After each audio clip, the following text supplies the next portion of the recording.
Okay, bismillahirrahmanirrahim. Assalamualaikum warahmatullahi wabarakatuh. Nama saya Nur Asmaniza binti Abdul Aziz. Saya merupakan pelajar sarjana teknologi pendidikan di UTM. So hari ini saya akan membentangkan dua tajuk yang telah dipelajari dalam bagi subjek teknologi and media design. Okay, tajuk yang saya pilih hari ini ialah Introduction to Multimedia dan juga Animation and Media Design. So kali kita pergi pada tajuk yang pertama, Introduction to Multimedia. Okay.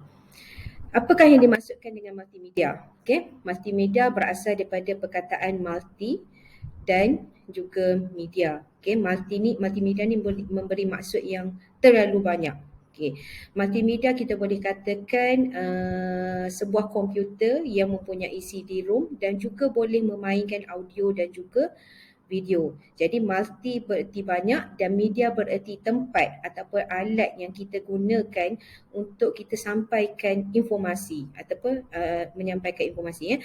Jadi berdasarkan kalau kita tengok kat sini okay, multimedia ni dapat dirumuskan sebagai kombinasi beberapa media yang kemudian kita definisikan sebagai elemen-elemen dalam pembentukan multimedia. Okay, yang ni saya kita bagikan kepada dua. Okay, multi merujuk kepada banyak, okay, ataupun pelbagai. Okay, manakala media pula ialah tools used as the medium of communication. Okay, alat yang digunakan sebagai medium komunikasi seperti surat khabar, radio dan juga televisyen. Okay, yang kedua, menyimpan dan juga memanipulasi maklumat dalam pelbagai bentuk. Dan yang ketiga ialah penggunaan serentak, okay, data daripada pelbagai sumber unsur media. Okay. Menurut multimedia ni kita ada pelbagai elemen dalam multimedia. Okay, kita ada teks, ada audio, ada animation, grafis, video dan juga interactivity. Okay. So sekarang kita tengok apakah dia perkembangan multimedia ni. Okay.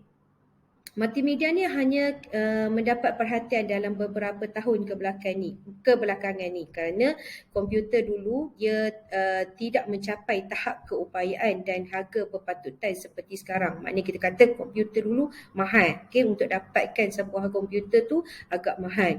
Okay, kita tengok apa dia punya perkembangan bermula pada tahun 1975 hinggalah sekarang. Okay, kalau kita tengok pada tahun 1975, low power processor, monochrome screen, okay, kuasa pemprosesan tu terlalu rendah dan menggunakan skrin monokrom. Okay. Yang kedua digunakan terutamanya untuk tujuan akaun ataupun pengurusan inventory sahaja. Okay. Itu pada tahun 1975. Okay. Pada tahun 1980, okay, bermulalah era hard disk, okay, era hard disk yang mana hard disk ni digunakan untuk menyimpan sebagai tempat simpanan lah, okay, sebagai tempat simpanan dan paparan grafik yang mudah. Okay. Kemudian dia juga digunakan terutamanya dalam bidang ramalan dan juga statistik. Okay. Itu perbezaan pada tahun 1975 dan juga 1980. Okay. Pada tahun 1995, okay, keupayaan untuk memaparkan video, digital, audio, animasi dan teks ke dalam pakej perisian dan juga perkakasan. Maknanya dia dah meningkat dah sikit, okay, pada tahun 1995. Kemudian berupaya untuk berkongsi maklumat melalui telekomunikasi dan juga rangkaian komputer. Juga berlakunya orang kata simulasi komputer, internet, komunikasi dan juga pembentangan. Manakala tahun 1999 multimedia mula mencapai kemuncaknya apabila ruang penyimpanan, okay, storage space dan juga peningkatan kelajuan komputer serta saiznya dan harganya juga telah menurun. Okay, pada tahun 1999 baru kita tengok komputer ni dia punya space storage tu dia semakin meningkat dan juga harga dia turun sikit. Okay, mungkin masa tu dah banyak persaingan lah. Okay, pada tahun 2005, okay, pada tahun 2005 so, semua komputer dilengkapi dengan keupayaan multimedia. Okay, semua komputer dia ada keupayaan multimedia. Ada CD-ROM, DVD, okay, keupayaan untuk memaparkan grafik, video, audio dan juga animasi yang berkualiti tinggi dan sebagainya. Dan benda ni dah jadi perkara yang biasa pada tahun 2005. Jadi kita dah biasa dengan keadaan kewujudan komputer tu sendiri. Jadi kemudian pada hari ini, okay, kalau kita tengok pada hari ini, sambungan internet dah lebih stabil dan lebih pantas, okay, yang boleh memberi peluang kepada dalam penggunaan teknologi multimedia. Okay. Pada tahun 2010 hingga 2019, okay, 2010 hingga 2019 pula, okay, multimedia ataupun streaming dah semakin banyak digunakan. Okay, kalau kita tengok pada hari ini, kesan daripada pandemik COVID-19 pun berlaku penstreaman yang lebih baik. Okay, terlalu banyak kita gunakan. Okay, kalau kita tengok pada hari ini ya. Okay, itulah sedikit untuk pengenalan kepada multimedia. Okay, seterusnya kita pergi pada tajuk animation dan and media design. Okay. Ada beberapa jenis animation. Okay, kita ada 3D animation, cut out animation, drawing animation 2D, model or stop motion animation dan juga digital animation. So saya akan ceritakan satu persatu apakah yang dimaksudkan dengan type of animation. Okay. Okay. Mula-mula kita pergi kepada drawing animation. Apakah dia drawing animation ni? Okay. Animasi lukisan juga dikenali sebagai animasi 2D. Okay. Animasi 2D, lukisan tangan atau animasi tradisional. Okay, itu masuk drawing animation. Maknanya kita menggunakan tangan lah. Okay, animator perlu membuat sekurang-kurangnya 12 lukisan di atas kertas untuk 1 saat filem. Okay, ni pada permulaan dulu macam mana berlakunya animasi. Melukis tangan dengan menggunakan sekurang-kurangnya 12 lukisan untuk menghasilkan 1 saat filem. Okay. Teknik ini merupakan animasi yang dominan dalam filem dan siri TV sehinggalah perkembangan animasi CGI ataupun kita panggil computer generated image. Okay, computer generated image ni adalah penerapan bidang komputer grafik ataupun yang lebih khusus. Okay, kemudian kita pergi pula kepada digital 3D animation. Okay, apa dia digital 3D animation? Okay, animasi 3D digital adalah salah satu teknik dalam senario semasa. Maknanya pada hari ini 3D animation lebih banyak digunakan.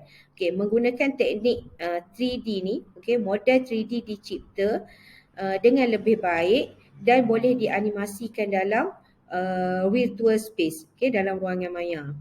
Okay. Kemudian kita tengok apa dia stop motion animation. Okay, dalam stop motion animation ni dia ada kata pecahan dia lagi lah.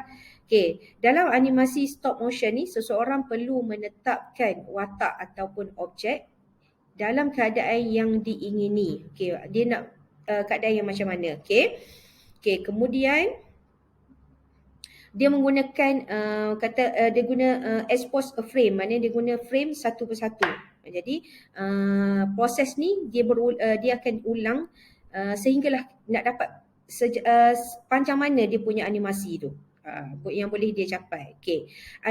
Animasi stop motion ni dia dah muncul pada tahun 1902 lagi. Maknanya dah lama lah animasi stop motion ni. Okay. Teknik ini adalah suatu teknik yang mana dapat membuat benda mati seolah-olah mampu untuk bergerak sendiri. Maknanya benda yang tidak bergerak tu bila guna stop motion animation ni dia boleh bergerak. Okay.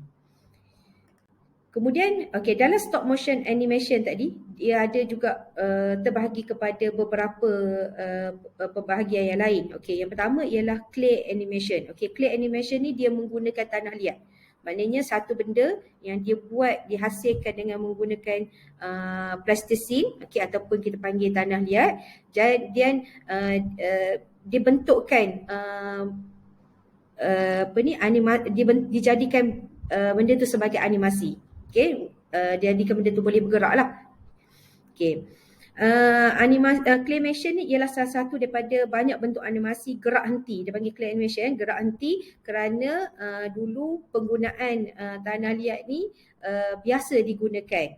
Jadi dia menggunakan clay animation ni untuk jadikan animasi tu boleh bergerak. Okay. Kemudian cut out animation. Apa dia cut out animation? Okay. Cut animation ni juga dikenali sebagai animasi potong, iaitu teknik gerakan nanti untuk menghasilkan animasi dia menggunakan flat characters ataupun dia prop, ada prop, okay, dan juga latar belakang yang dia buat daripada bahan-bahan yang berbeza seperti menggunakan kertas, kad ataupun fabric dan juga gambar. Okay. Okay, ini pula ialah beberapa software yang digunakan dalam animation. Contohnya animation software 2D, kebiasaannya kita akan guna Adobe Animate, Anim Studio, Antic 2D Animation, IAD Producer, okay, Autodesk seperti mana yang saya senaraikan tu. Kemudian animation software 3D pula, kita banyak guna software yang berkaitan dengan 3D Movie Maker, Autodesk Maya, Lightwave, Cinema 4D, SketchUp. Okay. Ini adalah beberapa jenis software yang digunakan dalam animation. Okay. Kemudian kita tengok apa dia format untuk animation ya. Okay. Beberapa format kita gunakan dalam animasi. Okay. Beberapa format dia. Okay. Yang pertama animated GIF. Okay. Kedua SWF. Ketiga MOV dan yang keempat ialah AVI. Okay. Apa dia animated GIF? Okay, animated GIF menggunakan dia punya formatnya ialah .gif file extension. Okay. Okay, format file bitmap yang sering digunakan di internet. Maknanya bila kalau guna kita ambil gambar daripada internet, kebiasaannya dia akan menggunakan format GIF. Okay. Digunakan untuk animasi kecil dan klip filem revolusi rendah. Okay. Sokongan animasi berasaskan support frame based animation. Okay. Ini untuk animated. Okay. SWF menggunakan format .swf file extension. Okay. Format ni dominan untuk memaparkan grafik vektor animasi di web. Dan juga dia digunakan dalam program dan permainan dengan action scripting. Okay. Format MOV pula menggunakan .mov file extension. Okay. Format ni dibangunkan oleh komputer Apple untuk permainan video QuickTime. Okay. Juga dikenali sebagai format filem ataupun filem QuickTime. Dan juga lebih stabil digunakan untuk streaming. Manakala yang terakhir ialah AVI. AVI menggunakan format .avi file extension, dibangunkan untuk Microsoft Computer, komputer Microsoft untuk Windows dan juga tidak bagus untuk penstreaman. Maknanya kalau kita tengok MOV lebih baik, lebih stabil berbanding dengan AVI. Okay. So saya rasa itulah sedikit penjelasan mengenai dua tajuk yang saya telah pilih pada hari ini. Okay, itu saja. Sekian, terima kasih.